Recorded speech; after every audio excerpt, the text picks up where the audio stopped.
Ano kaya yung trending ngayon? Ito, trending 'to, gagawin ko 'to. Ito pa, trending 'to, bibilihin ko 'to. Sino nakaka-relate na sumasabay sa trending? At isa 'yan, masagot sa tanong na, bakit hindi dapat natin laging sinusunod ang nararamdaman? Bakit nga ba? Dahil madaling manipulahin ang damdamin. Kaya naman, huwag mong hayaan na trending yung magdikta ng totoo sa'yo.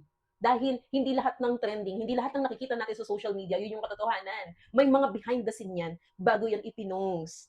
Bago yan nag-trending, may mga behind the scene yan. Hindi lahat ng nakikita natin sa post, yun yung totoo, lalo na ngayon, ang dami ng AI. Hindi na natin minsan malaman ano ba ang totoo. Maraming mga videos na nagkalat ngayon na hindi siya totoo. It's AI. Tignan mo to. Yung damdamin natin, madaling maapektuhan ng music.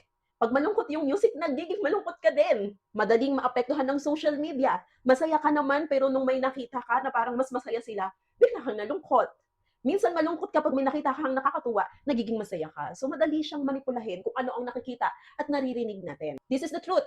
Hindi lahat ng nakaka-good vibes ay good para sa soul natin, para sa kaluluwa natin. Sabi nga sa Romans 12:2, do not conform to the pattern of this world, but be transformed by the renewing of your mind. Especially if you're a believer, hindi mo dapat kinukuha yung saya o yung joy, contentment mo sa kung ano ang trending sa mundong to.